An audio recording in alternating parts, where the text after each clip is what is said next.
Hello, Transgender Project. It is your Monday guy, Reese, one of a few of us, actually. And it is December 6th at 5:05 p.m., something like that, here in Fresno, California. Fresno State, got to represent. Today's topic, or actually this week's topic, is how we've handled, or if we've encountered, bullying, bigotry, and hatred. I have to say that honestly, I've been lucky enough that I've lived in some places that realistically one would actually kind of consider conservative or not gay friendly, or even trans friendly for that matter. And I've had a remarkable experience of not really dealing with many problems. I think part of it is how you conduct yourself and how you carry yourself. Like, I have a person that I know here in Fresno that is transgender, but very much, I apologize, I normally don't smoke when I'm recording, but it's kind of a topic that is kind of difficult for most people, and I've heard and seen a lot of horror stories, but nothing personally ever happened to me. The person that I know is transgender, male to female, and has always been very in your face about it. As far as I'm transgender, you must call me she, and if you don't, I'm gonna call the ACLU or whatever. Originally, when I met this person, I was not in a very good mental state personally myself. I just moved back from Portland, Oregon, and I was doing a lot of self-destructive behaviors. I was drinking a lot more. I wasn't using drugs, but I was also on some really powerful medications to help with my depression and whatnot. And I was in a mental hospital. And she was there, and the minute that she saw me, clung to me like white on rice. Just in her process, later, an older woman, and after I'd gotten out, I was in a outpatient therapy program, and turns out she ended up being placed in the same program. Ended up doing the same thing. Stuck to me like I was the best thing. And I saw her repeatedly be very confrontational with a lot of people, a lot of other patients that were dealing with their own stuff, and realistically, we were the first two people that they actually came across that were transgender. The other patients knew that I was transgender as well, and that I was currently transitioning, and that I'm still pre-op and all of that, and didn't have any problems with me. They very rarely slipped up with calling me she, calling me by my birth name, but people slipped up a lot with her, and she got really offended by it, and started calling everybody transphobic, and that they were just rude, and threatened to commit suicide, and all of this stuff.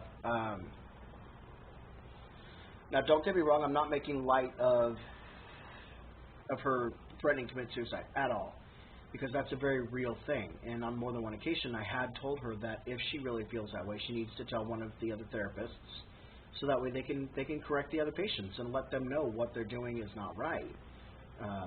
And how to approach her correctly. She refused to. Long story short, we ended up both getting out of the program, and she ended up working for an organization here in Fresno that helps specifically with the GLBT community.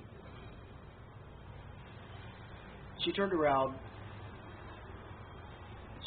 and said that the board members were transphobic. The board was made up of 3 trans women and 2 gay guys. She also turned around and tried saying that the place that I live here refused to rent to her because she's trans, and that they did offer her an apartment that was unlivable, had graffiti on it, and things like that. Had her lawyer call me because I live here and ask me if I've ever experienced anything, any of that sort of thing. I've never had a problem here, except for one time.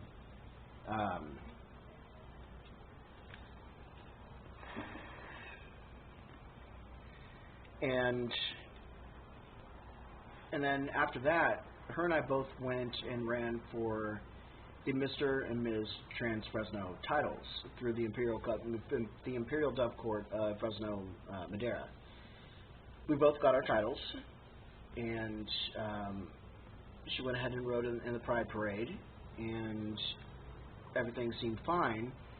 And then she started wars within the IDC, saying that people were transphobic against her, that they didn't really like trans people, that they were just using us as a token, and that nobody respected her, that, you know, just a whole bunch of really bad, negative, snowballing things. I've talked to her personally on more than one occasion and said that maybe she should probably go ahead and get back on her meds. She refused.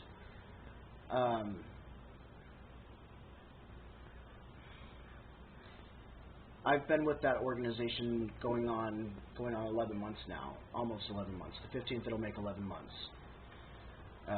February 15th will be the end of my reign as Mr. Trans Fresno because of the stuff that she started with the Imperial Dove Court and calling our Emperor and Empress spineless, and a lot of other things that I really can't discuss. Her title was removed. I am now the only Mr. Trans Fresno for the Imperial Dove Court, and I am the only one that's going to be stepping down.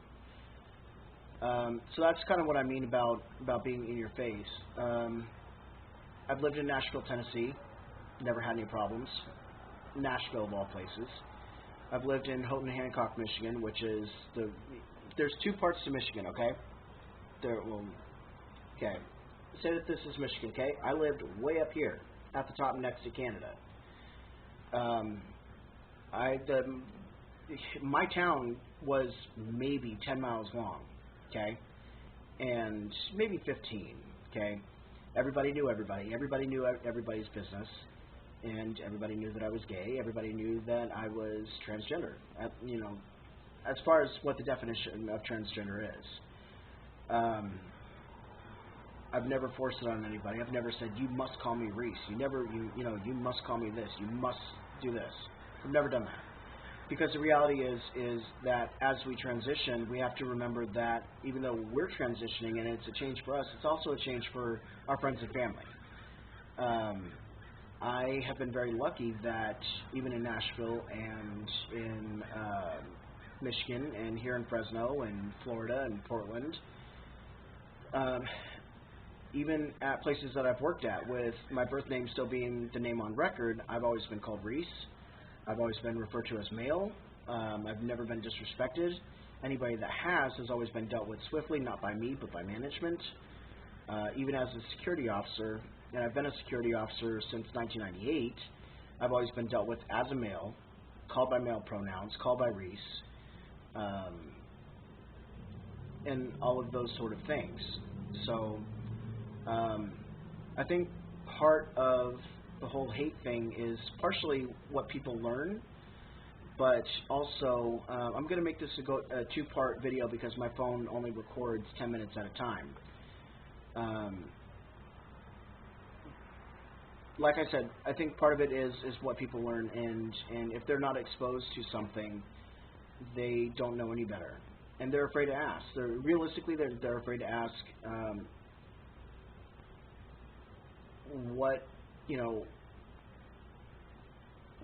what made us feel the way that we do. Was there any sort of hint when we were a kid? Things like that. So yeah, I'm going to go ahead and stop this video, and I'm going to go ahead and record the second part to this, and hopefully remember my train of thought. But yeah, so thank you for watching. Go ahead and click like, subscribe, and go ahead and feel free to share. And I also have a